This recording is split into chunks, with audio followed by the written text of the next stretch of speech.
como les decía, vamos a dar inicio a esta clase que es la que corresponde a los cocos gram positivos. Para los cocos gram positivos vamos a tener en este ciclo únicamente dos géneros en estudio, el género Staphylococcus y el género Streptococcus. Y tenemos también a los cocos gram negativos, que en este ciclo también el único que se va a estudiar es el género Neisseria.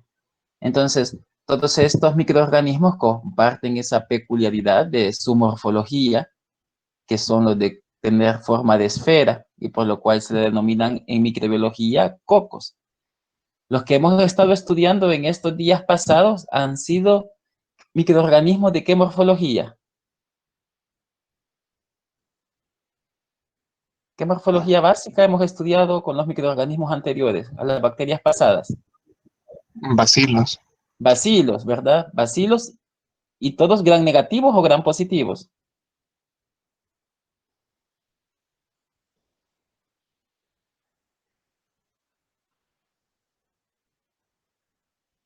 Hemos estudiado bacilos gram negativos o gram positivos.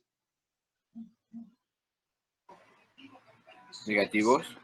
Sí, gram negativos. Hasta el momento no hemos estudiado ningún bacilo gram positivo. Los que faltan sí van a ser dos géneros que vamos a estudiar dentro de los bacilos gram positivos. Pero bueno, entonces bueno, esos son los objetivos que son los que están ahí en su programa de estudio, ¿verdad? Vamos a hablar un poquito de la taxonomía, vamos a hablar un poco de la morfología, la estructura y la fisiología del género, y en particular con la especie Aureus, ¿verdad? Que es la especie tipo de este género y es la especie más virulenta.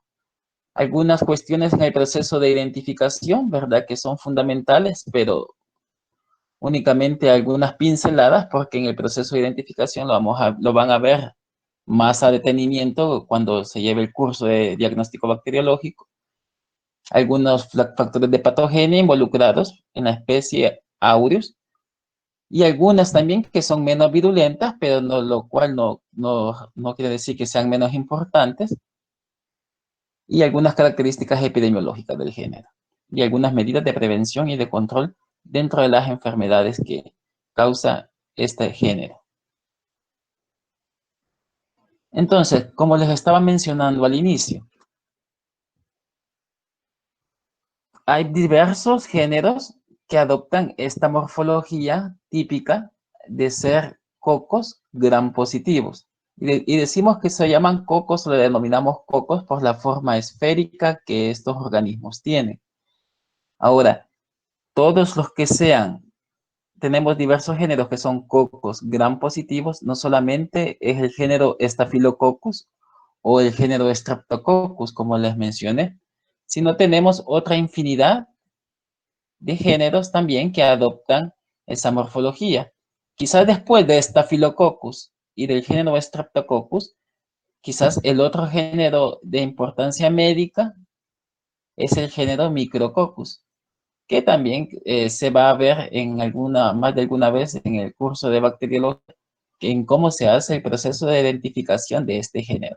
Pero como les mencionaba, ahorita solo nos vamos a quedar con el género Staphylococcus, ¿verdad? Que la etimología griega viene de staphyle, que significa racimo, ¿vea? Y coccus, que significa baya. Entonces, por lo que asemeja la morfología básica de estos organismos a un racimo de uvas, como pueden observar aquí en la diapositiva.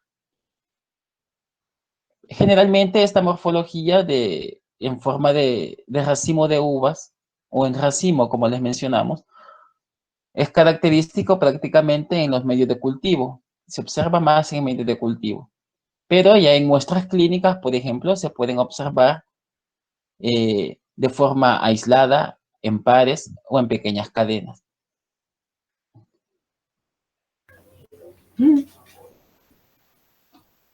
Acá tenemos un esquema que nos muestra cómo podemos hacer ese proceso rápido, si lo queremos ver, de identificación de estos dos géneros.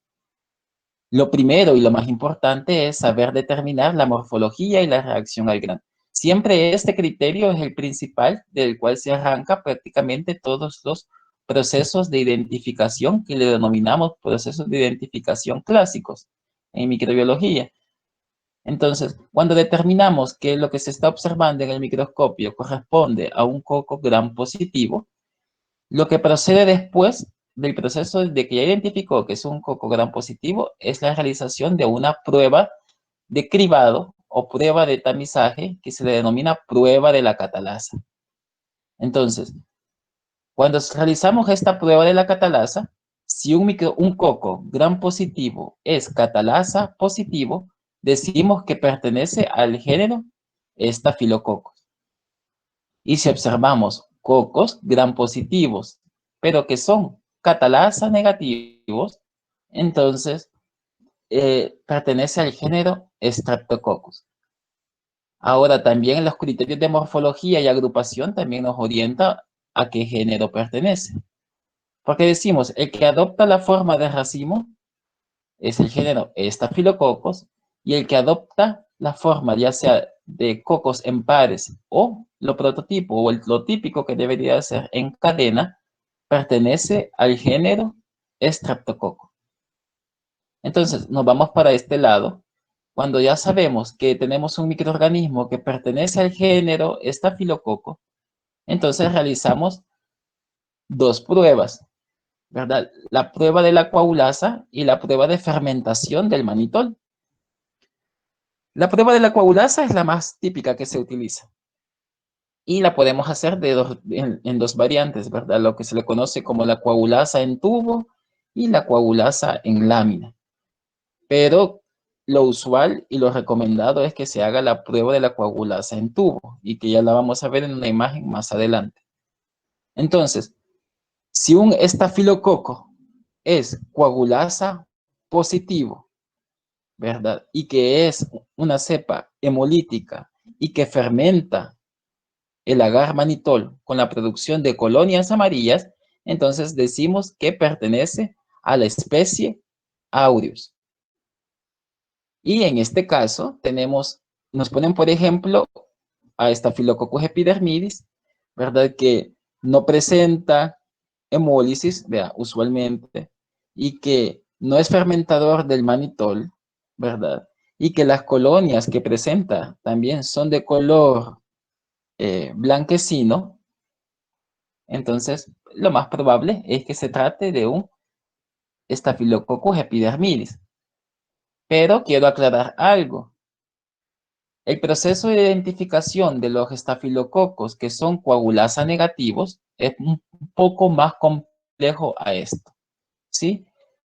Para identificar efectivamente si un estafilococo es epidermidis, es lugdunensis, es hemolítico, o sea, cualquier otro estafilococo diferente al aureus, ¿verdad? Se hace por pruebas de fermentación de azúcares, que son un poquito más complicadas. Entonces es una batería más compleja.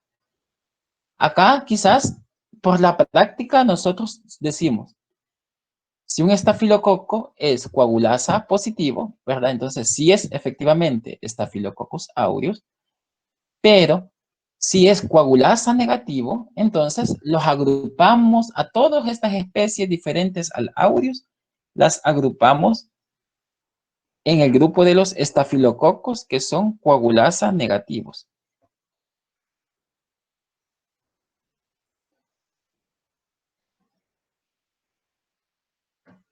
Y acá, bueno, lo que está el esquema de identificación también de lo que respecta a los estreptococos, que es la otra clase que se les va a subir. Pero que aquí tienen un ejemplo, ¿verdad? Cómo se puede hacer. Entonces, lo que les mencionaba de esa prueba de la catalasa. ¿Qué dijimos que era la prueba de la catalasa en general? ¿Dentro de qué categoría cae esta prueba?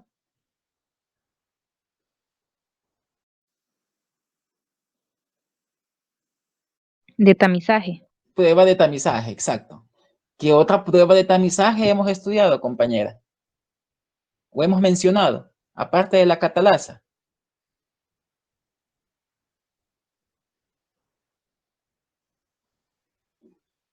No en esta clase, No lo sino recuerdo ahorita. en clases pasadas, ¿no se recuerda? ¿O alguien que le ayude? La oxidasa negativa. La prueba de la oxidasa, no que sea oxidasa negativa. Entonces, igual acá, ¿vea? Decimos catalasa positivo o catalasa negativo. ¿Vea? Con los bacilos gram negativos, también podemos decir si es oxidasa positivo o es oxidasa negativo. Entonces, tanto la prueba de la catalasa como la prueba de la oxidasa, decimos que son pruebas de tamizaje, ¿verdad? Y en pocas palabras, ¿qué hace una prueba de tamizaje?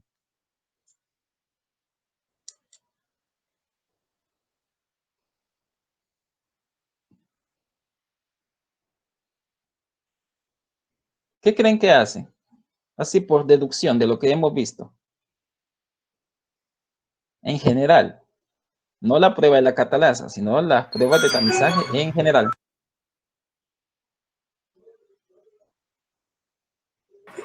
¿No será que buscan algún trastorno genético? Trastorno genético, no es prueba de biología molecular. Quizás da como un parámetro general del tipo de cada bacteria. Más o menos, algo así. ¿Será un color? Color, no, me refiero a la función como Va a tal. diferenciar las especies. Más que especies, ¿qué estamos diferenciando aquí? No es especie. Géneros.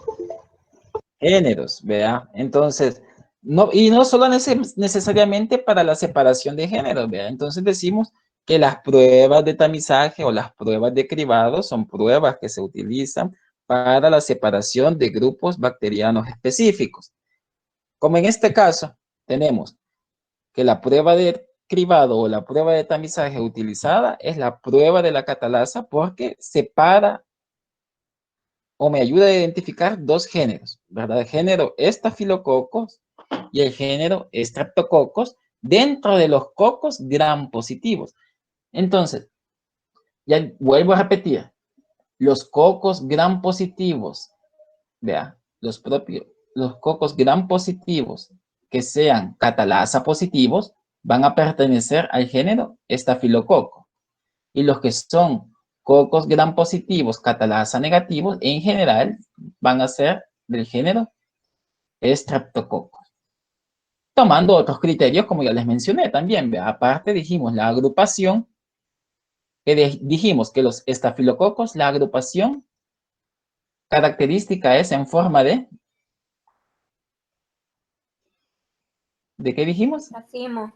Racimo, exacto. Y los estreptococos en forma de lo usual. Cadena. Cadena. Cadena, vea, exacto, vea. Strepto significa cadena. Entonces, una lámina portaobjeto en la cual se adicionó el reactivo que se utiliza para esta prueba, que es peróxido de hidrógeno al 3%, en el cual con un aplicador de madera se coloca una colonia bacteriana y se tiene que observar un burbujeo vigoroso, que en el cual se vea, como se ve aquí en esta imagen, si vemos este burbujeo vigoroso como que fuera tipo Alka-Seltzer, entonces decimos que es catalasa positivo. Si no se observa ese burbujeo vigoroso, entonces decimos que es catalasa negativo. Entonces, para la realización de esta prueba hay que tener bastantes cuidados, ¿verdad? Como utilizar un aplicador siempre de madera, ¿verdad? Y tener la precaución de no tomar medio de cultivo, especialmente si estamos trabajando con un agar sangre de carnero. Porque los eritrocitos que están presentes en el agar sangre también poseen la enzima catalasa. Entonces, si tomamos eritrocitos de ese medio de cultivo, nos va a dar un falso positivo, ¿verdad? Entonces, repitiendo, una prueba positiva se interpreta como un burbujeo vigoroso. Y una prueba negativa, ¿verdad? No se observa ningún tipo de burbujeo. Esta prueba de la catalasa, recordemos que el sustrato de la enzima, ¿quién sería el sustrato de la enzima? Si ya mencionamos el reactivo.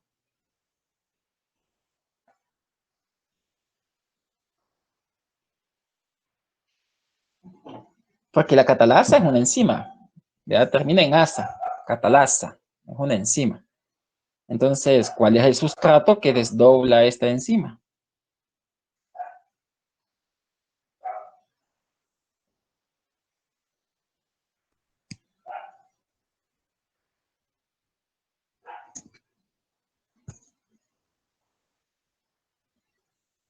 El peróxido de hidrógeno es el sustrato. Si el reactivo es peróxido de hidrógeno al 3%, entonces el sustrato tiene que ser el peróxido de hidrógeno, ¿verdad? Entonces, si se recuerdan, en la clase de metabolismo bacteriano mencionamos estas enzimas, ¿verdad? Que tienen que estar presentes en los microorganismos que son aerobios, ¿sí? ¿No se acuerdan que estaba la catalasa, la peroxidasa, la superóxido dismutasa, ¿verdad? Todas esas enzimas que ayudan a los microorganismos a sobrevivir contra los radicales libres del oxígeno. El peróxido de hidrógeno es un radical libre del oxígeno, ¿verdad? Producido en el metabolismo aerobio. Entonces, para contrarrestar esos radicales, entonces está esta enzima, ¿verdad? Catalasa. Entonces, lo que hace esta enzima catalasa es desdoblar ese peróxido de hidrógeno en agua y en oxígeno, que ya el agua y el oxígeno ya no son compuestos tóxicos para la bacteria.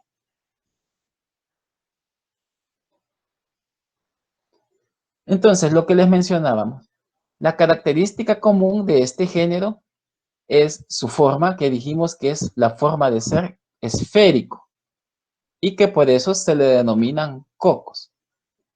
Que su reacción al gram es gram positivo, ¿vea? Porque adopta esa coloración morada del violeta de genciana, ¿verdad? Del cristal violeta cuando se hace la coloración de gram.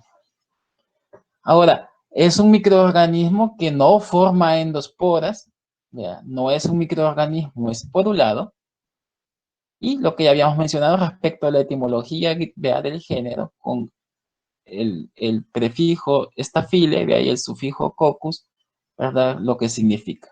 Y cómo se puede observar en muestras clínicas, dijimos, ¿verdad? Se pueden observar en forma de cocos aislados, en pares o a veces formando pequeñitas cadenas. Y la agrupación en racimo prácticamente es más observable a partir de los medios de cultivo. Son microorganismos que poseen un diámetro que oscila entre 0.5 a 1. Este es un 1, ¿verdad? No es I. 1.5 micrómetros. Son microorganismos inmóviles, es decir, microorganismos que no poseen organelos de locomoción como los flagelos y que pueden crecer en altas concentraciones de sal, como por ejemplo cloruro de sodio al 10%. Entonces, es un microorganismo que resiste esas concentraciones de sal y que también eso ayuda al proceso de identificación. Porque ese medio de cultivo que les mencioné, que se llama agar manitol salado, ahí su nombre dice, ¿verdad? Tiene sal, tiene cloruro de sodio. Aparte de contener el carbohidrato de prueba, que es el manitol, tiene una concentración alta de sal. Entonces, por eso puede crecer en ese medio de cultivo porque ya posee esta propiedad, este género. Y particularmente el Staphylococcus aureus. Ahora, son microorganismos aerobios o también pueden sobrevivir en condiciones de anaerobiosis, ¿verdad? Entonces, por ende, decimos que caen dentro de qué categoría? Dentro de los anaerobios facultativos, ¿verdad? Porque si tienen estas dos habilidades de crecer en aerobiosis o en anaerobiosis, entonces son anaerobios facultativos. Y tienen una temperatura de crecimiento, ¿verdad? Que anda oscilando entre los 18 hasta los 40 grados Celsius. Pero la temperatura óptima de crecimiento, como cualquier microorganismo patógeno, para el humano, recordemos que casi siempre estará alrededor de los 37 grados centígrados, que es la temperatura corporal. En la actualidad, se han clasificado este género en 49 especies y 29 subespecies. Anteriormente eran 45, decía Murray, hoy ya le subieron. y eran 24 subespecies, pero ahora ya son 27. Con la última edición han subido más. Entonces han encontrado en estos últimos años muchas más especies. Pero recordemos también de que una de las propiedades que a veces tienen los microorganismos es la propiedad de crecer en nichos específicos, porque a veces ellos necesitan requerimientos nutricionales que tal vez algún sitio anatómico en particular se los puede brindar, o alguna característica que favorezca su crecimiento, un nicho ecológico se lo puede proporcionar. Entonces mencionábamos aquí algunos ejemplos de que hay especies de estafilococos que tienen regiones anatómicas específicas donde las podemos encontrar, ¿verdad? Pero no es que sea obligatorio, ¿verdad? Es lo usual. Entonces tenemos, por ejemplo, Staphylococcus aureus. Staphylococcus aureus, por ejemplo, mencionan de que se aísla primordialmente de las narinas anteriores. Y esto es importante porque en los portadores asintomáticos ahí se encuentra, en las narinas anteriores. También, por ejemplo, Staphylococcus capitis, ¿verdad? Que se encuentran principalmente en las glándulas sebáceas de la frente. Y Staphylococcus haemolyticus y Staphylococcus hominis, por ejemplo, se menciona que pueden ser aislados de las glándulas apócrinas, ¿verdad? Que están presentes en la axila. Ahora, este grupo bacteriano, este género, presenta un amplio espectro de enfermedades, desde aquellas que afectan la piel, tejidos blandos, articulaciones, vías urinarias, incluso enfermedades de intoxicación, que lo vamos a mencionar más adelante, gastrointestinales. Tenemos un amplio repertorio de enfermedades que pueden causar este género. Ahora, las especies relacionadas con mayor frecuencia a patología en el humano. Como les mencioné al inicio, la especie tipo o la especie tipo, y la más virulenta, Staphylococcus aureus. Ahora, después le puede seguir Staphylococcus epiidis, Staphylococcus haemolyticus, Staphylococcus lugdunensis y Staphylococcus saprophyticus. Y ahí vemos que su nombre también nos dice muchas cosas, más que todo la especie de cualidades de estos microorganismos. Que por ejemplo decimos Staphylococcus aureus. ¿Qué creen que significa la palabra áureo en latín? Oro. Oro, vean, o dorado. Y si se acuerdan en la tabla periódica, ¿cómo se abrevia el oro? AU. AU, exacto, vean, es dorado. Entonces, ¿por qué esta especie produce un pigmento de color amarillo en sus colonias que le da ese aspecto amarillento o dorado? Entonces, de ahí recibió este nombre, ¿verdad? El Staphylococcus epidermidis, por ejemplo, epidermidis, porque ¿de dónde creen que se aísla primordialmente? De la piel. O este que se llama Haemolyticus, ¿por qué? Porque tiene esa característica de producir lisis en los eritrocitos, ¿verdad? O este Lugdunensis, este no hace alusión más que solo quizás a donde fue aislado, o en honor a la ciudad de Lyon, vea que es una ciudad francesa, vea, o Saprophyticus, ¿verdad? Sapro, que significa pútrido, vea, y Phyticus, vea, de fitón, planta, ¿verdad? Por material orgánico en descomposición o plantas en descomposición donde fue aislado primordialmente. Entonces acá este cuadro es solo para que veamos, en resumida cuenta, lo que hemos visto en la diapositiva anterior. La especie Aureus, vea, es común que colonice el ser humano y que cause enfermedad también en el humano. Lo mismo que el Epidermidis, lo mismo que el Saprophyticus, que la Haemolyticus y que el Lugdunensis.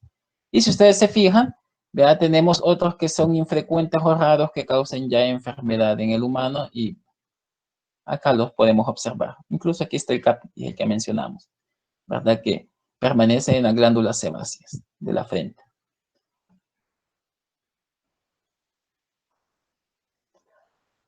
Ahora, como les mencionaba con el Staphylococcus aureus, como pueden observar en esta placa, todas estas dos son agar sangre, ¿verdad? Entonces vemos acá que estas colonias han adoptado un color amarillento, ¿verdad? A consecuencia de ese pigmento carotenoide. Vean, un pigmento carotenoide que sintetiza Staphylococcus aureus y de ahí proviene ese color amarillento.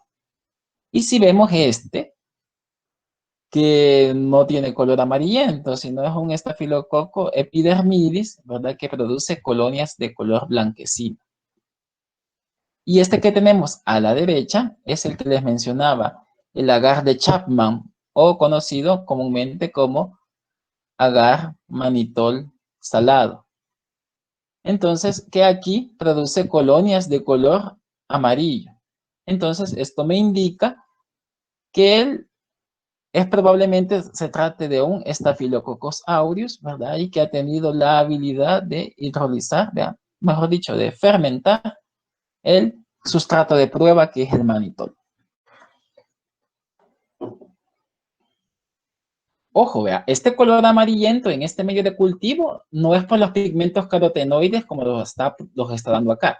El color amarillo acá es a consecuencia del cambio del viraje de pH, ¿verdad? Por el indicador de pH que tiene este medio y que las ha vuelto amarillas, ¿verdad? Por la fermentación del manitol. Ya son cosas totalmente diferentes. Dentro de la fisiología y la estructura de este género, este microorganismo es un microorganismo que puede poseer cápsula. Y si posee cápsula, entonces obviamente será la estructura más externa de la pared celular. Y al igual que la mayoría de microorganismos que conocemos, es una cápsula de naturaleza polisacárida. Entonces, tenemos que por serotipificación se ha utilizado la cápsula como antígeno y se han podido clasificar en 11 serotipos.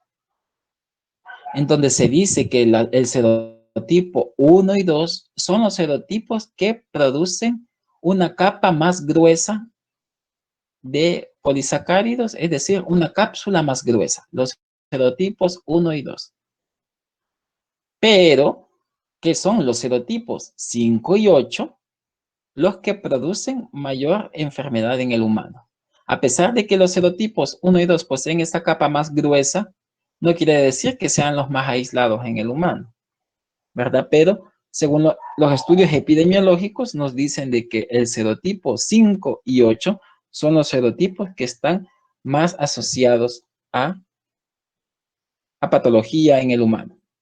Ahora, recordando la función de la cápsula, es igual que todas las cápsulas que hemos conocido hasta el momento. La función principal prácticamente es la ¿qué era? Hasta fue pregunta, creo yo, del examen pasado. ¿Cuál es la función de la cápsula primordialmente? Es antifagocítica. Antifagocítica, ¿verdad? Generalmente decimos que es antifagocítica y anticomplementaria también, porque también no solo inhibe la fagocitosis, sino también inhibe a que se dé la formación del complejo de ataque a membrana, ¿verdad? Causado por el sistema del complemento. Pero la primordial es esa, ¿verdad? Antifagocítica. Ahora también puede haber la formación de una capa que le denominamos capa de limo o biopelícula o biofilm, vean si lo queremos ver en inglés, que no es más que una capa laxa, débil de polisacáridos, ¿verdad? Que lo están secretando en conjunto varios estafilococos, ¿verdad? Entonces, eso le confiere una característica importantísima en la patogenia, ¿verdad? Porque esto le va a permitir a través de esta capa de limo o este biofilm que los microorganismos, que los estafilococos permanezcan adheridos a cuerpos extraños o unidos a los tejidos. Entonces, cuando hablamos de cuerpos extraños, ¿verdad? Con índole médico, vea, como pueden ser los catéteres, como pueden ser las prótesis valvulares, como pueden ser cualquier dispositivo médico que se ingrese en el organismo. Entonces, si no se tomaron las precauciones de asepsia y de antisepsia a la hora de colocar un dispositivo médico en el organismo humano y se contamina con un estafilococcus aureus, ¿verdad? Por ejemplo, o otro estafilococo, entonces esos estafilococos van a quedar adheridos a través de esta capa de limo o biofilm que ellos van a sintetizar, que ya dijimos que es de naturaleza polisacárida también, y laxa. ¿Ya? ¿Alguien sabe qué es laxo? ¿Qué significa laxo?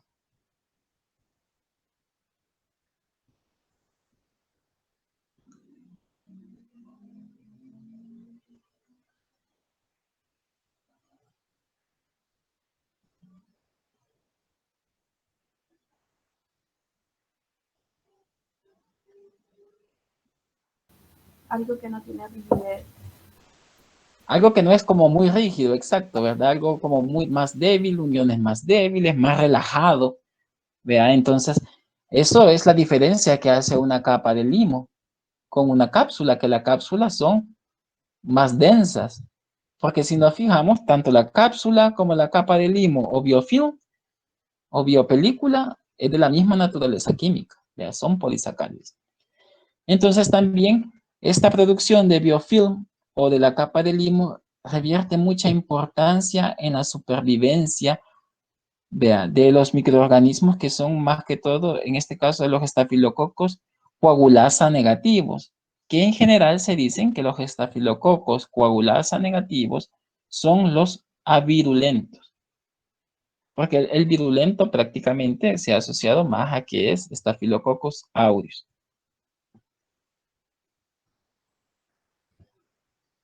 Vamos a retomar un poquito de la naturaleza del peptidoglicano, que ya lo estudiamos también, ¿verdad? En estructura bacteriana, pero lo traemos a cuenta acá porque estamos viendo ya que estamos estudiando a un microorganismo que es gram positivo.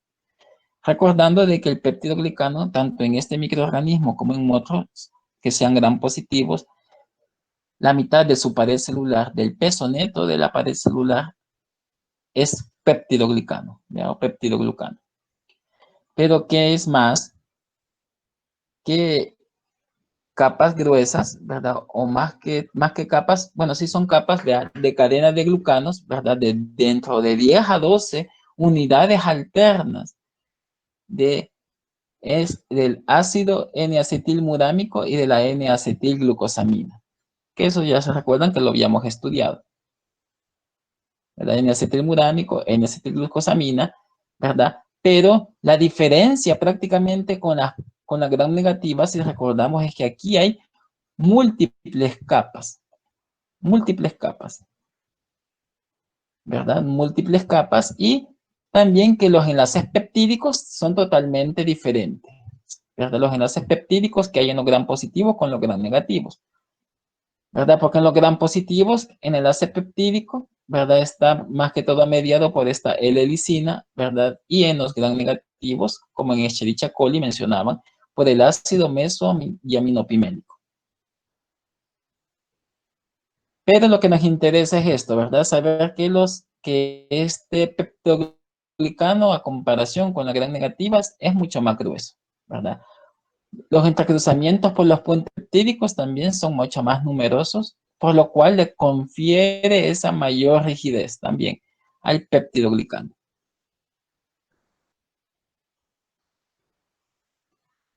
También recordamos de que el peptidoglicano, ¿verdad?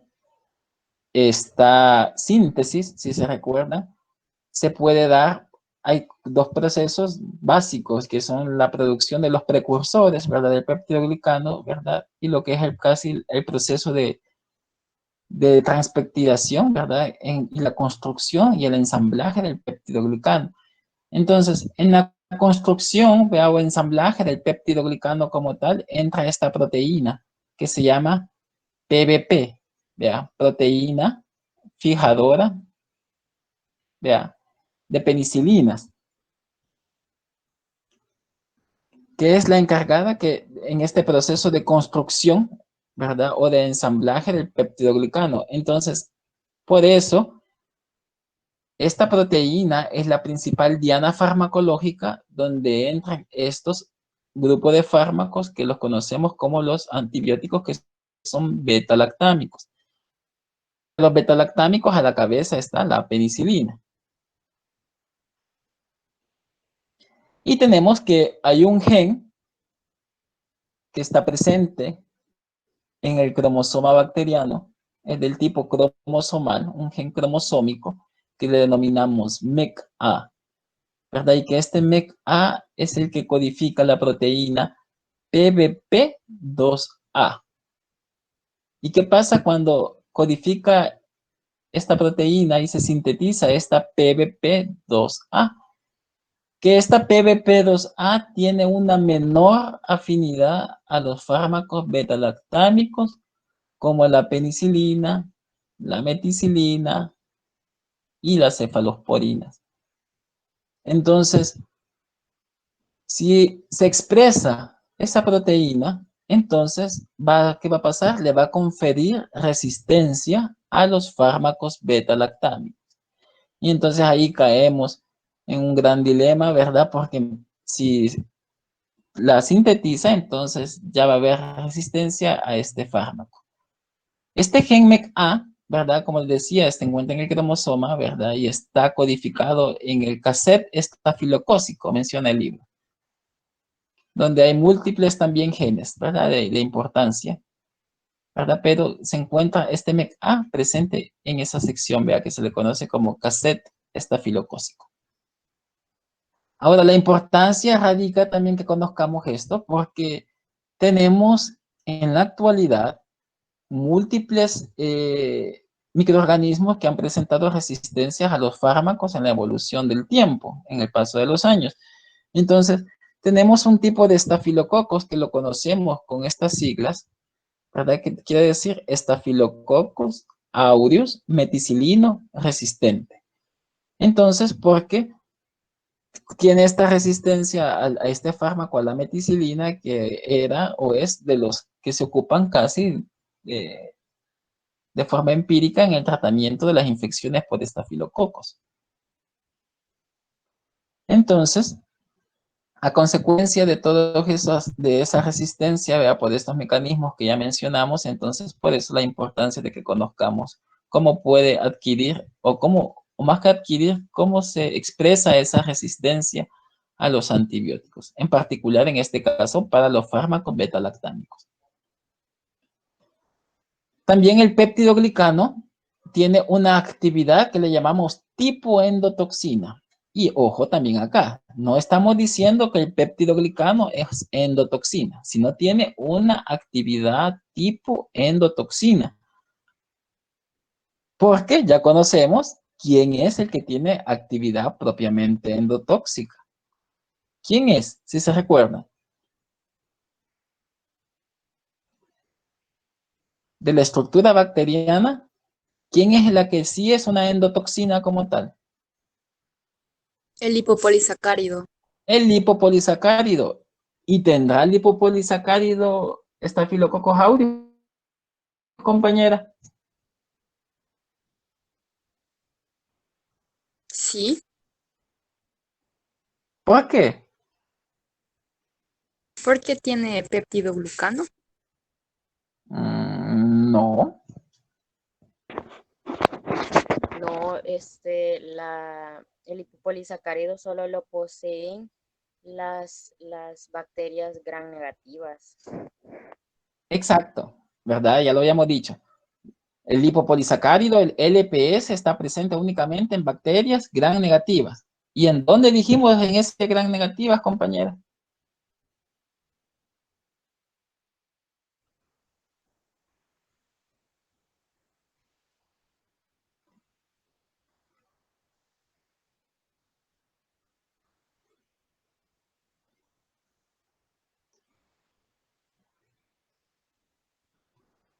En la cara externa de la membrana externa. Vean, membrana externa no tienen las bacterias gram positivas, solo tienen las bacterias gram negativas.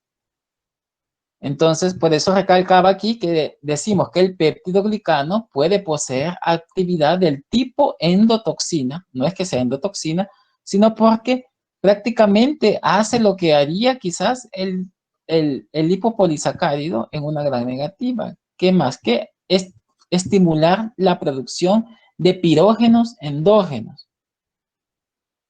Vea, como también la síntesis o estimulación, vea, para la síntesis de factores del complemento, ¿verdad? Para estimular la producción de interleuquina 1 por parte de los mononucleares, ¿verdad? O para la acciones quimiotácticas para los polimorfonucleares. Entonces, estas actividades prácticamente las puede realizar también el LPS, ¿vea? Pero aquí en este caso, quien las está realizando es el péptido glucano. Por eso decimos una actividad del tipo endotoxina. También otros componentes importantes de la pared celular tenemos a los ácidos teicoicos y a los ácidos y el ácido lipoteicoico. Vea que habíamos dicho también que no son más que polímeros fosfatados. En este caso, específicos de especie. Esto es bien importante, ¿verdad? Específicos de especie porque la configuración que posean estos ácidos teicoicos y lipoteicoicos no va a ser la misma que tenga el aureus, la especie aureus, que la especie epidermidis, por ejemplo. O lugdunensis o hemolíticos, ¿verdad? Entonces, por eso decimos que son específicos de especie y que por eso en algún tiempo se utilizaron como antígenos, ¿verdad? Para algunas pruebas serológicas, pero que eso ya en la actualidad cayó en desuso porque eran inespecíficos, ¿verdad? Los anticuerpos que se generaban eran inespecíficos. Entonces, también que estos ácidos teicoicos y lipoteicoicos, ¿verdad? Se unen de forma covalente, ya sea a un residuo del ácido N-acetilmurámico o a la membrana citoplasmática. Y si se une a un residuo de N-acetilmurámico, el ácido N-acetilmurámico, entonces le denominamos ácido teicoico, ¿verdad? Está unido directamente a la capa de peptidoglicano de forma covalente. Pero lipoteicoico, entonces, ¿qué pasa? Está unido ¿a dónde? A la membrana citoplasmática.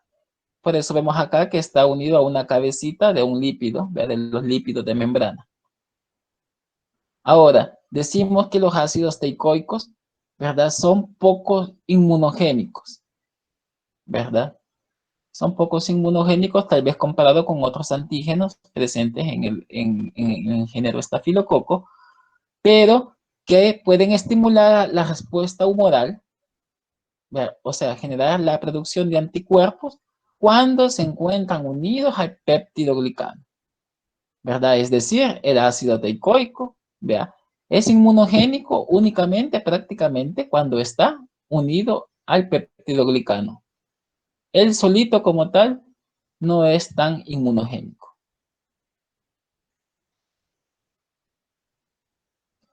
Ahora también tenemos a otras proteínas que se encuentran también en este género estafilococo, que son las proteínas de adhesión.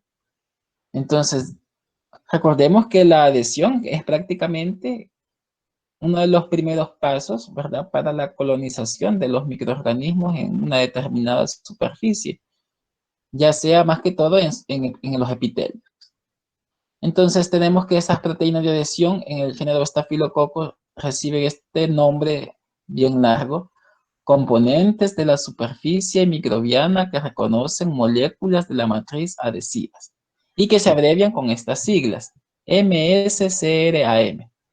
Entonces, dentro de estos componentes de superficie microbiana, ya que reconocen moléculas de la matriz, entran varias proteínas y dentro de ellas está la proteína A estafilocócica, que vamos a mencionar cuál es su función dentro de su comportamiento como factor de virulencia. Recordemos de que estos componentes de superficie microbiana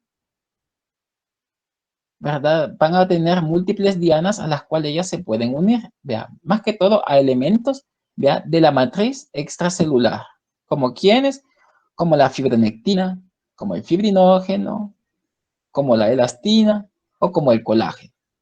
Si recordamos, esos son componentes, vea, de la matriz extracelular.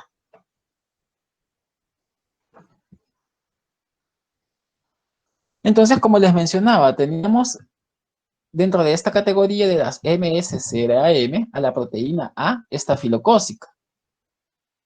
Entonces, ¿qué papel juega esta proteína? El papel que juega esta proteína es que une a la porción FC de una inmunoglobulina G a su superficie. Si ustedes se recuerdan, un anticuerpo habitualmente lo que debería de hacer es que su porción FAB se una a determinantes antigénicos específicos, ¿verdad? O conocidos con el otro nombre de epítopos también, ¿verdad? Y que cuando esto se une de forma normal, entonces la porción FC se une a los receptores, ¿verdad?, del tipo FC presentes en las células fagocíticas, como en este ejemplo. Entonces, esto, si se recuerdan cómo se llamaba cuando el anticuerpo se une a un microorganismo como tal y lo recubre y lo hace como más apetecible para un fagocito. Opsonización. ¿Cómo se llamaba? Exacto, ¿verdad? Opsonización. ¿Qué otras moléculas opsonizan aparte de los anticuerpos que conocemos también en inmunología?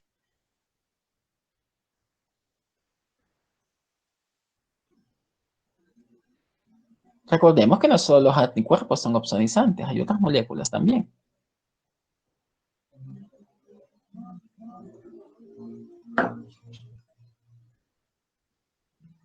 Algunas fracciones del complemento, recordemos eso también, ¿verdad? Para que no nos llevemos la idea de que solamente los anticuerpos son los que opsonizan, ¿verdad? También hay fragmentos del complemento que tienen esa utilidad.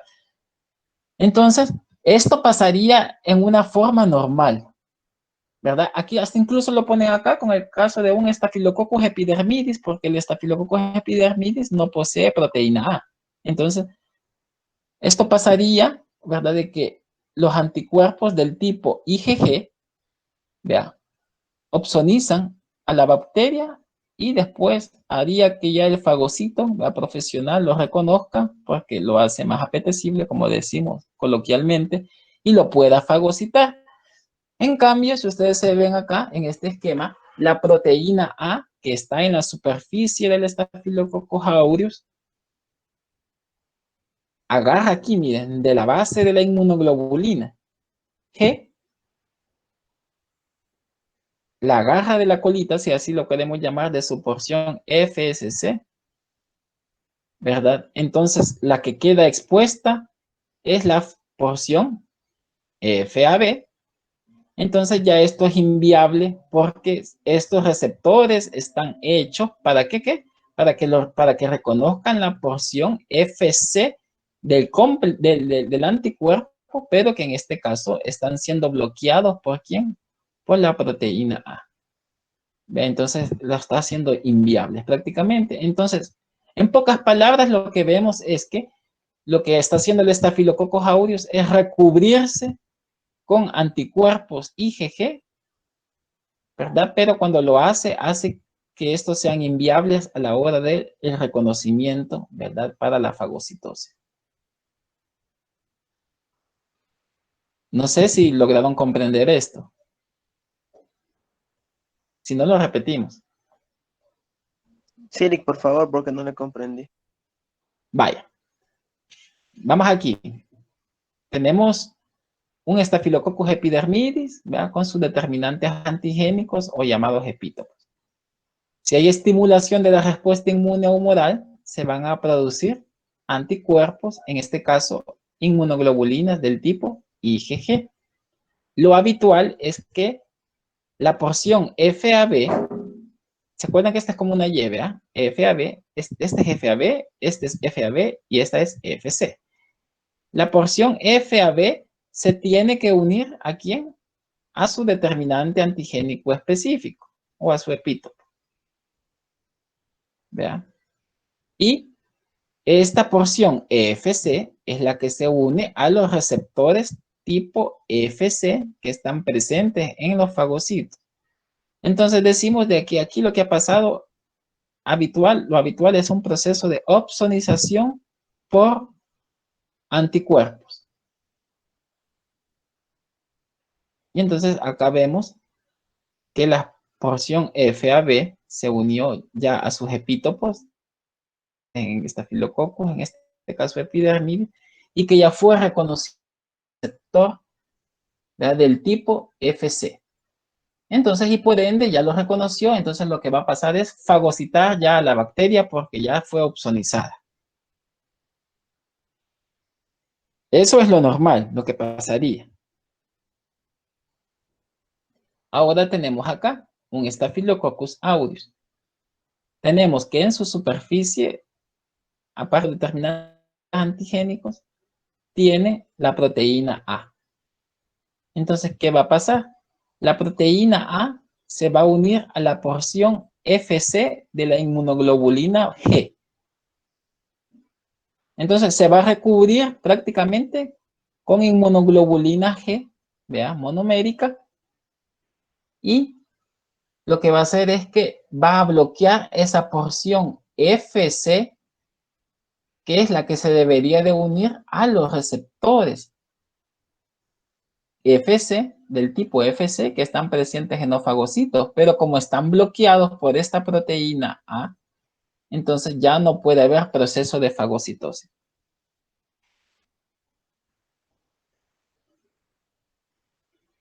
Ahora sí.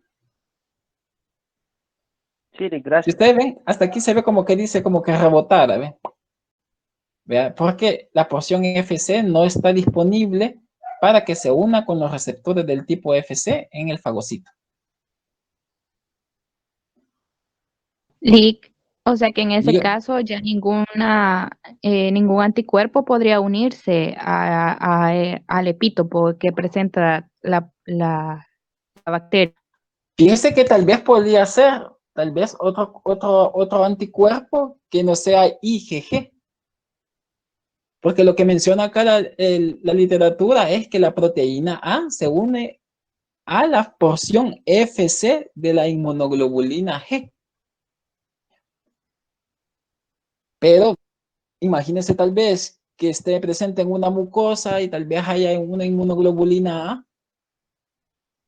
Probablemente sí se van a unir con sus determinantes antigénicos, pero esto que estamos explicando de la proteína A aplica únicamente para este tipo de anticuerpos, para la IgG.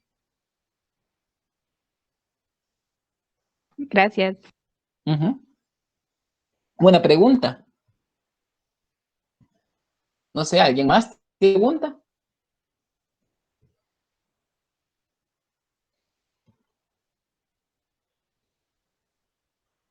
Bueno, entonces vamos avanzando. Seguimos con aquellas proteínas de adhesión, ¿vea? Entonces ya vimos una, proteína A. Entonces también tenemos otras. Dentro de ellas tenemos a las proteínas A y B ligadoras, ¿vea?, de fibronectina. Es decir, que se unen a la fibronectina presente en la matriz extracelular. Y tenemos las proteínas A y B del factor de agregación, ¿verdad?, que es la misma conocida como coagulasa. Ahora lo que mencionábamos, que los cocos gram positivos, catalasa positivos, que son coagulasa positivos, pertenecen a la especie aureus, Staphylococcus aureus.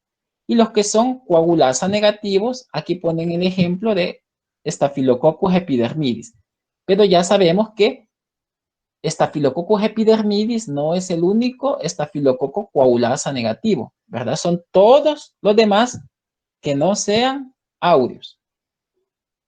Entonces aquí en el esquema se ve esto, ¿verdad? Que era lo que les mencionaba y que hacíamos en el laboratorio. en las prácticas que teníamos, ¿vea? Entonces, se colocaba en un tubo plasma citratado de conejo diluido 1:4. Se resuspendía la bacteria en estudio y si formaba un coágulo visible de fibrina, entonces decíamos que esto era una prueba de coagulasa positiva y que se trataba de un Staphylococcus aureus. Y si no formaba ese coágulo de fibrina, ¿verdad? Pero era coco gram positivo, catalasa positivo, entonces era un estafilococo coagulasa negativo, ¿verdad? Cualquiera de los otros que no son aureus. Entonces, esto era lo que hacíamos en el laboratorio y se sigue haciendo, ¿verdad? Como prueba de identificación de especie del género estafilococo. También tenemos otras proteínas de superficie, ¿verdad? Como la G y la H, que son muy poco estudiadas, ¿verdad? Que no se le conoce mecanismo de acción o algo, sino a lo que más se ha asociado es que cuando se encuentran o se detectan es porque han causado enfermedad invasiva en el ser humano. Recordemos esto, vea, proteínas A y B del factor de agregación. Es esta misma coagulasa.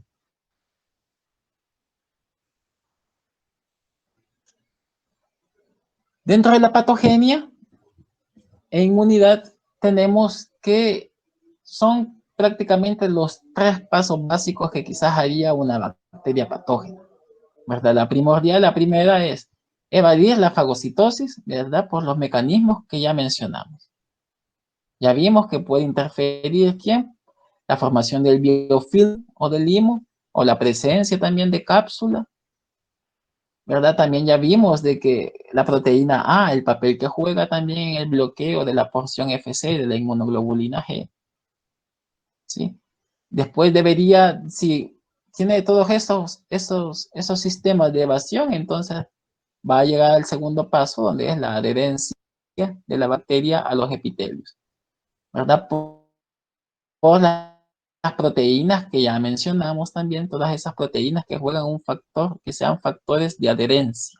Y cuando ya están establecidas y proliferadas las bacterias en la superficie, entonces ya después viene el proceso de destrucción celular por la presencia de las diversas toxinas que puede sintetizar Staphylococcus aureus. Entonces, recordemos que estas son exotoxinas, ¿verdad? Porque son sintetizadas y excretadas hacia el exterior. Entonces, dentro de estas tenemos un gran número de toxinas. 5 de estas toxinas son las que conocemos como toxinas citolíticas, ¿ya? O citotoxinas, mal llamadas hemolicinas, porque estas 4 que vemos acá, la alfa, beta, delta y gamma, sí son hemolicinas, pero esta toxina citolítica, la leucocidina de Panton-Valentin, no es hemolítica. Entonces, por eso ya no se le aplica ese nombre. Entonces, decimos mejor toxinas citolíticas.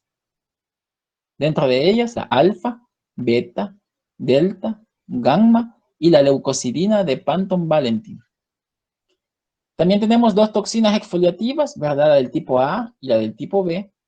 También tenemos enterotoxinas que nos pueden causar cuadros gastrointestinales que están numeradas de la A a la E y después de la G a la X.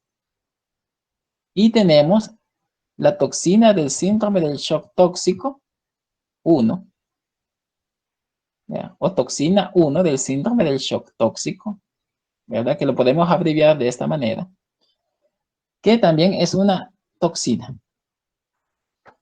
Entonces vemos el gran repertorio de toxinas que tenemos. Entonces vamos a ir mencionando así someramente algunas de las características que posee alguna de estas toxinas. La primera, toxina alfa, ¿verdad? Que está producida por la mayoría de las cepas de Staphylococcus aureus y que tiene una actividad sobre el músculo liso de los vasos sanguíneos. También es una toxina que es tóxica para muchas células, ¿verdad? No solo para eritrocitos, como ya dijimos, que es una hemolicina, sino también puede actuar sobre leucocitos, sobre los hepatocitos y sobre las plaquetas. Entonces, lo que hace esta toxina alfa prácticamente es la formación de un heptámero, O sea, 7 unidades de toxina alfa forman lo que es un poro que se inserta en la membrana de la célula huésped y va a provocar después ahí la salida, ¿verdad? De electrolitos y la entrada y salida de electrolitos como potasio, cloro, sodio. Entonces, ese desequilibrio hidroelectrolítico que va a formar en la célula va a provocar lo que es la lisis de la célula infectada, ¿verdad? O de la célula en realidad que se insertó la toxina. La toxina beta, ya que también puede recibir el nombre de esfingomielinasa C, que es una toxina de que es termolábil, es decir, de que puede ser, no se dice destruida, sino se dice desnaturada, ¿verdad? Y que su acción catalítica la perdería con la aplicación de calor. Entonces, también esta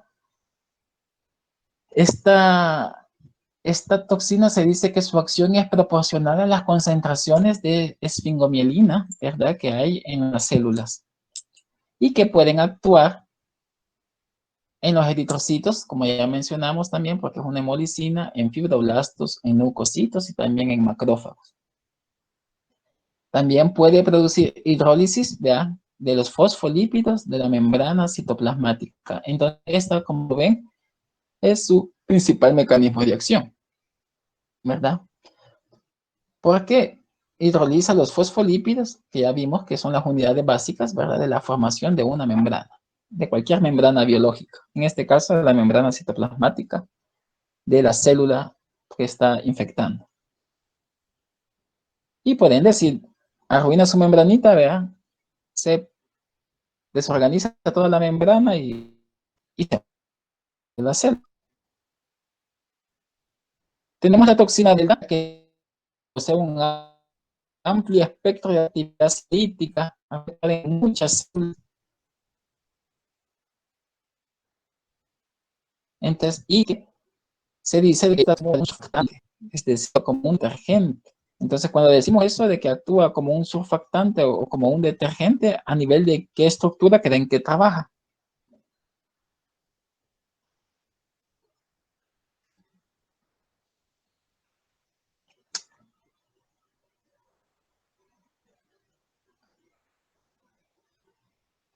Sobre la membrana. Sobre la membrana, exacto, ¿verdad? Sobre la membrana celular, ¿verdad? Todos los agentes tensoactivos, que le conocemos así, ¿verdad? Agentes tensoactivos, que son, es lo mismo que decir detergente, ¿verdad? Que hasta ya lo vimos, ¿verdad? Que hay detergentes aniónicos, catiónicos. Entonces aquí decimos, pero eso es químicamente hablando, ¿verdad? Aquí es por una cuestión biológica de una toxina, ¿verdad? Que dice que puede actuar como un surfactante o detergente. Entonces no hace más que desorganizar, ¿verdad? Los lípidos que están presentes en la membrana citoplasmática, como mencionó su compañera. Tenemos la otra toxina, la gamma y la leucocidina de Panton-Valentin, ¿verdad? Que ambas toxinas están formadas por dos componentes proteínicos, ¿verdad? Polipeptídicos, que se denominan componente S y componente F. Creo que, si más no me equivoco, esta S es una proteína de elusión lenta, ajá, y la F es una proteína de elusión rápida. Eso lo van a ir a buscar en su libro de texto, porque no me recuerdo muy bien el nombre, así, de lo que significa. Pero creo que sí, S de slow y F de fast, ¿verdad? Entonces son dos cadenas, ¿verdad? Que componen tanto la toxina gamma como la leucocidina.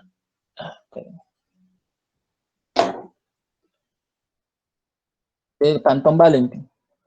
Entonces lo que les mencionaba, la leucocidina de Panton-Valentin es leucotóxica, como dice su nombre, leucocidina, pero ya había dicho de que no es hemolítica, no tiene actividad hemolítica. Las demás que hemos mencionado sí son hemolíticas.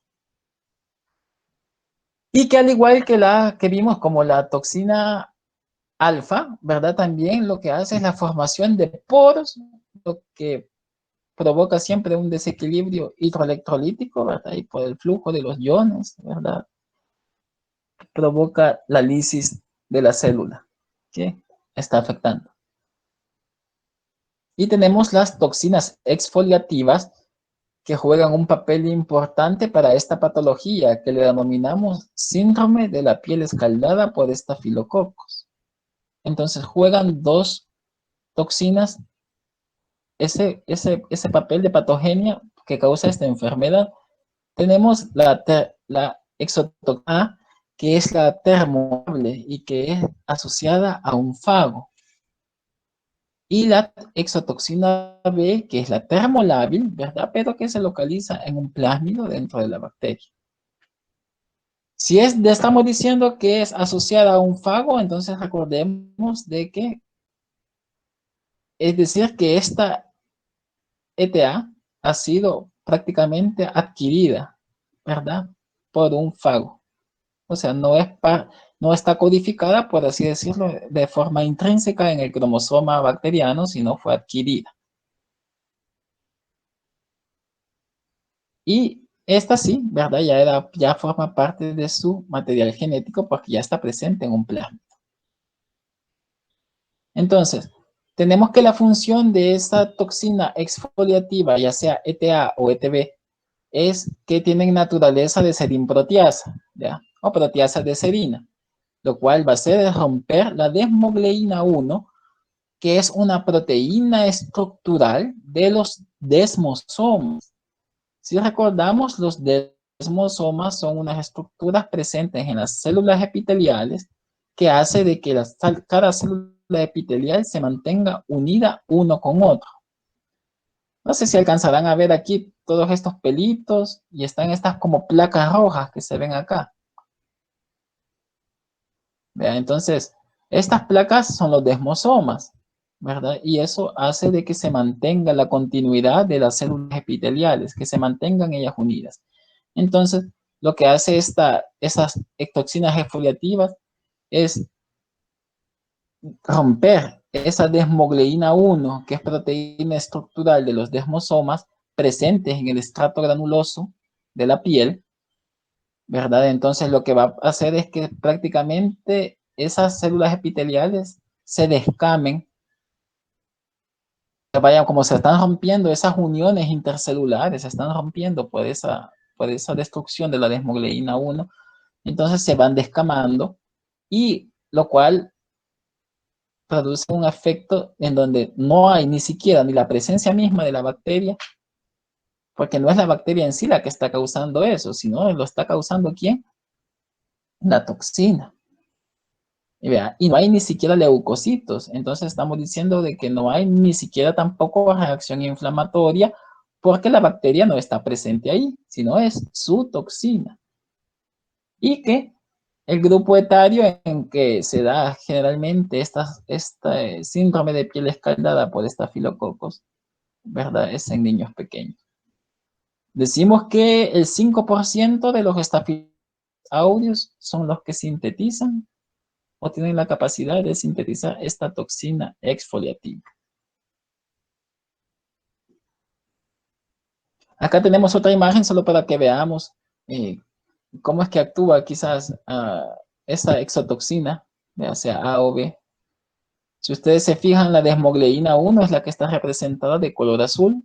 Entonces ustedes ven que lo que hace es unir a las células epiteliales, ¿verdad? Por medio de los desmosomas. Y acá vemos que está presente la mayor cantidad de desmogleína 1, como dijimos, en el estrato granuloso de la piel. Pero si se rompen esas desmogleínas 1, entonces ya no va a haber uniones intercelulares, entonces lo que va a pasar es que se va a ir descamando la piel. ¿Verdad? Aquí ya vemos, ya las células se están desprendiendo, ¿verdad? Del estrato granuloso y ya por ende después también el estrato córneo también se va desprendiendo junto a ellas. Tenemos otras toxinas que son las famosas enterotoxinas asociadas a las intoxicaciones alimentarias por estafilococos. Tenemos que dentro de estas, la más importante y la más asociada a intoxicaciones por alimentos es la enterotoxina A. La enterotoxina C y D se encuentra asociada a los productos y la enterotoxina B es la que ha sido asociada a la enterocolitis pseudomembranosa por Staphylococcus aureus. Una particularidad que tienen estas enterotoxinas es que son termoestables, es decir, que aún colocándolas a 100 grados centígrados por 30 minutos, esta toxina no se va a destruir, no se va a desnaturalizar, sino va a seguir siendo viable. Por eso se dice de que una recalentada de comida o una colocada al microondas no va a destruir la toxina si está presente en el alimento. Y de remate, son resistentes a la hidrólisis de las enzimas gástricas y yeyunales. Entonces, doble situación que favorece a que causen enfermedad estas enterotoxinas. Se dice que del 30 al 50% de las cepas de Staphylococcus aureus sintetizan estas enterotoxinas. Y el comportamiento de estas enterotoxinas es por ser superantígenos. Ya vamos a mencionar qué es un superantígeno. ¿Y cómo actúa esta enterotoxina? Haciendo un borramiento, ¿verdad? O pérdida del borde de cepillo de los enterocitos, y a la vez que estimula la liberación de los mediadores inflamatorios por parte de los mastocitos o células cebadas.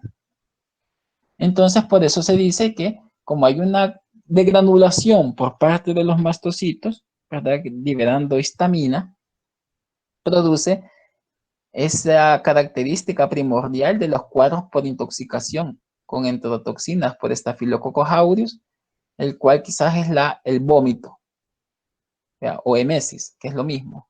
Entonces, la emesis característica de estos cuadros de intoxicación se debe a la degranulación por parte de los mastocitos, ¿verdad? Y su amina vasoactiva, que es la histamina. Entonces, mencionábamos, bueno, seguimos con esta que era la toxina del síndrome del shock tóxico, ¿verdad? Que es una exotoxina termoestable y que en estudios in vitro se ha visto de que para que ésta se pueda detectar, exige una alta concentración de oxígeno y pH neutro.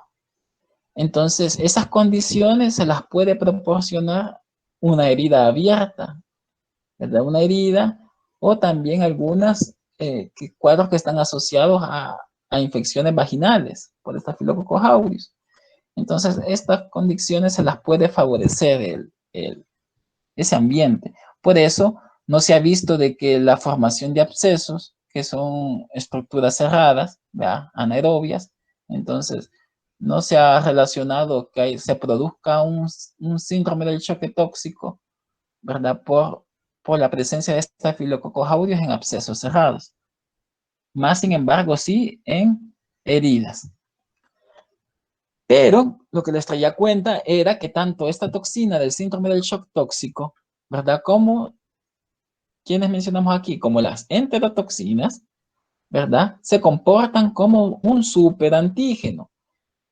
¿Y qué es un superantígeno? Un superantígeno es un antígeno que se une de manera aberrante al TCR presente en las células T, ¿verdad? Y a la célula presentadora de antígeno, como lo puede ser un macrófago. Entonces, si ustedes se fijan, elementos que intervienen para la actividad de un superantígeno.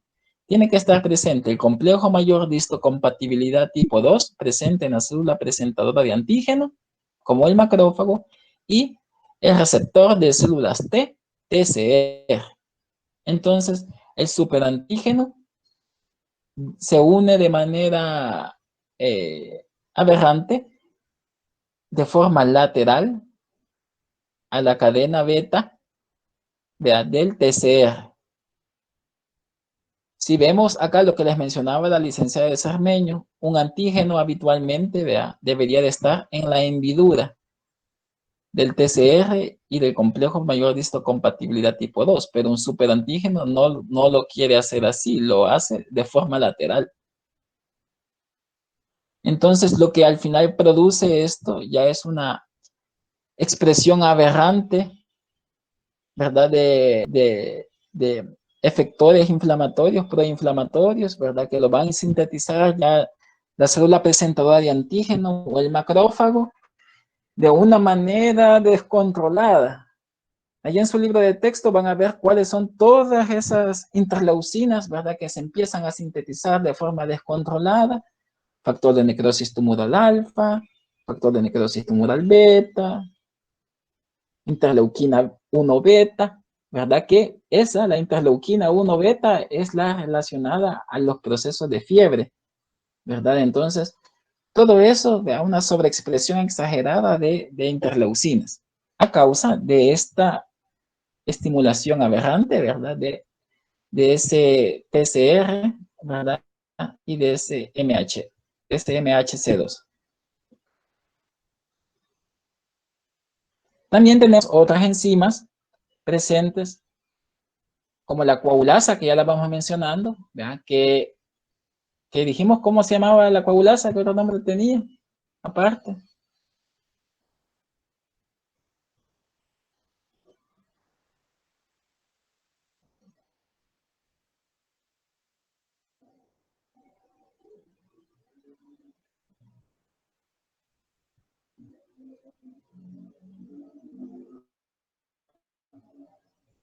Bueno, eso lo vimos ahí, lo pueden ver después más adelante. Bueno, fue lo primero que vimos. Entonces, recordemos que hay dos tipos de coagulasa también. Una que decimos que es una coagulasa ligada, es decir, que está unida a la pared celular de la bacteria, y una que es excretada. Enzima coagulasa es el fibrinógeno, recordemos eso. Y el producto sería la fibrina, ¿verdad? Entonces, la coagulasa debe de tener actividad del tipo trombina, como pasaría en una coagulación normal hecha por el ser humano. Esa es un trabajo de fibrina por la bacteria, ¿verdad? No es por la cascada de la coagulación, es por la bacteria. Toda la coagulasa libre, ¿verdad? Necesita de una proteína sérica, ¿verdad? Van a ver cómo se llama proteína sérica libre, ¿verdad? A la cual se va a unir a esta libre, ¿verdad? Y va a provocar o formar esta trombina, cosa así parece llama, ¿verdad? Una actividad del tipo trombina, ¿verdad? Que va a hacer de que catalice la formación de fibrina utilizando como sustrato el fibrinógeno que está en el plasma. Entonces, ¿para qué sirve esto a la bacteria? Sirve es que la bacteria se puede rodear de una capa de fibrina, pero como la fibrina prácticamente va fabricando a expensas del fibrinógeno de su plasma, del plasma presente en el humano, entonces se está ocultando, por así decirlo, la bacteria del sistema inmune sintetizando una estructura a base de elementos que están presentes en el hospedero. Entonces, el sistema inmune ya no lo va a poder reconocer si está oculto en esta capa de fibrina, ¿verdad? Entonces, así fabricaría un sistema como de exclusión, ¿verdad? Con el sistema inmune del huésped. También tenemos otras enzimas diferentes a la coagulasa, como la hialuronidasa, que su blanco sería el ácido hialurónico, ¿verdad? Presente en el tejido conectivo, ¿verdad? O en la matriz extracelular. La fibrinolicina, ¿verdad? Que también se le conoce con el nombre de estafilocinasa, que, ¿quién es su diana? Es la fibrina, ¿verdad? Entonces, aquí entramos en una disyuntiva, fíjense. Porque la coagulasa forma coágulos de fibrina, pero la fibrinolicina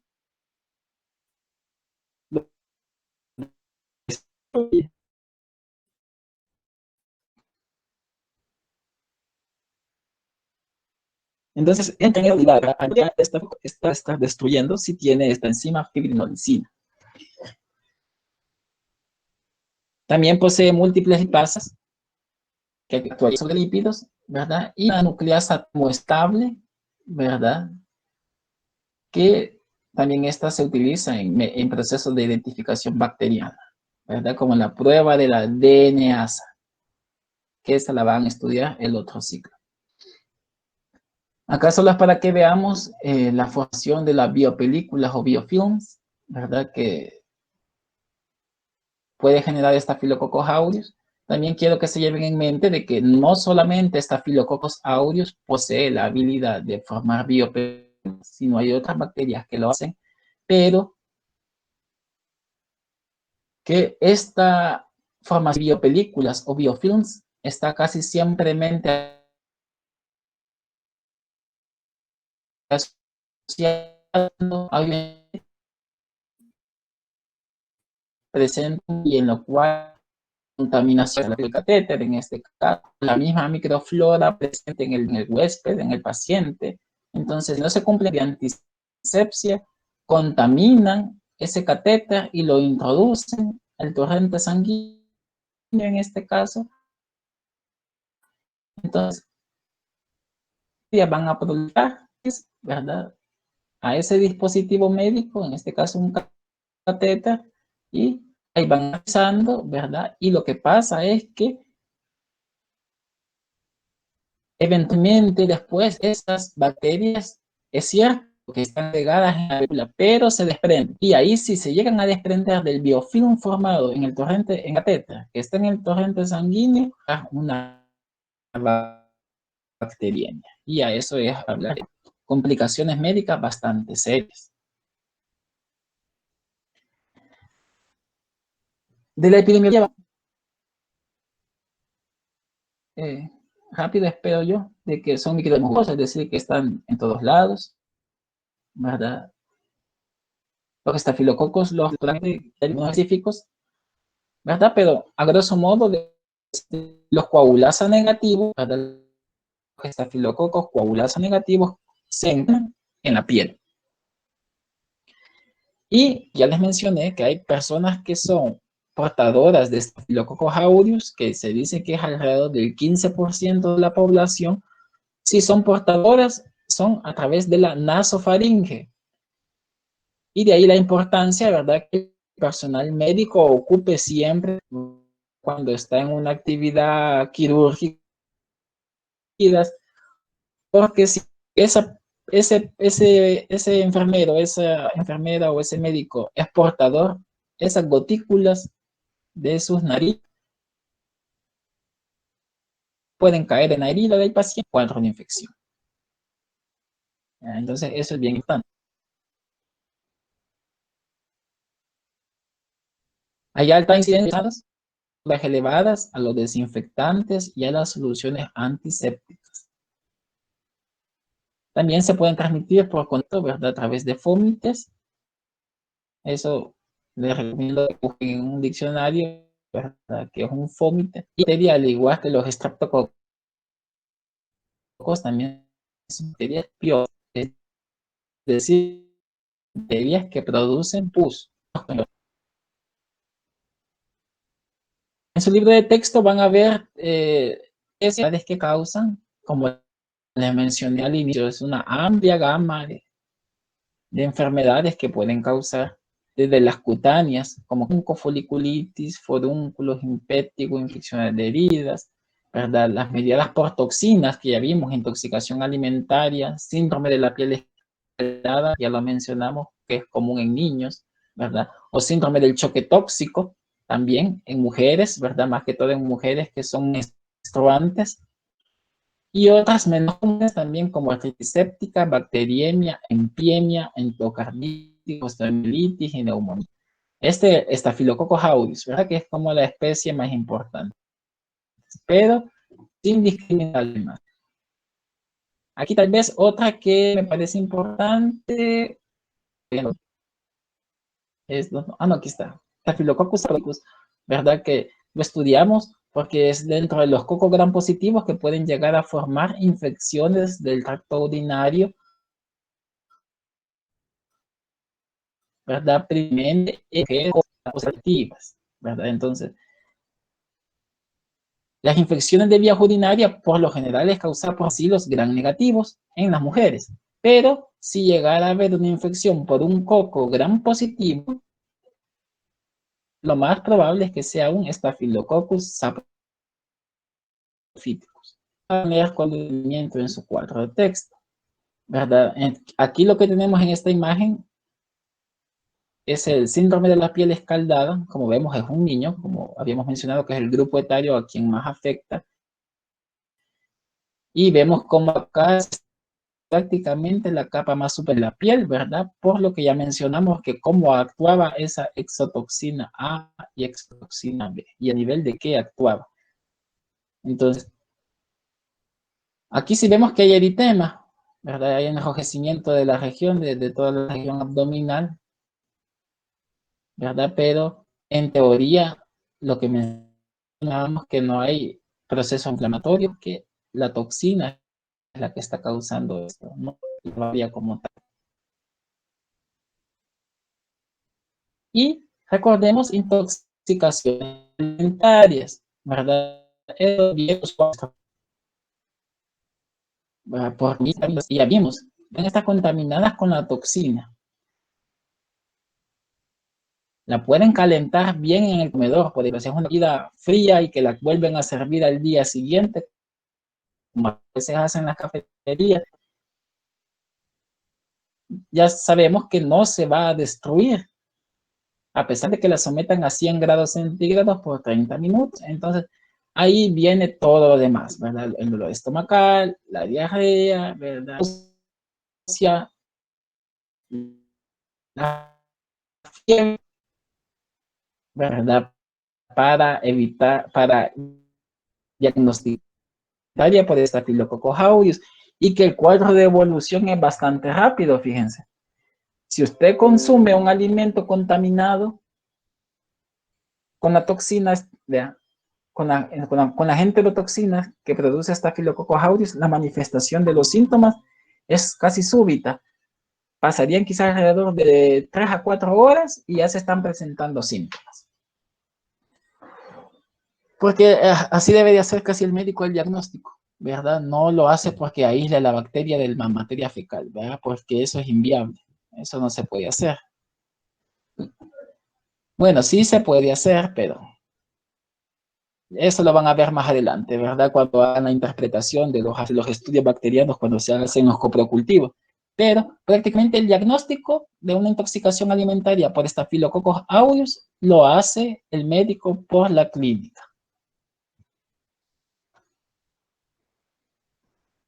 Entonces, esa es la última diapositiva.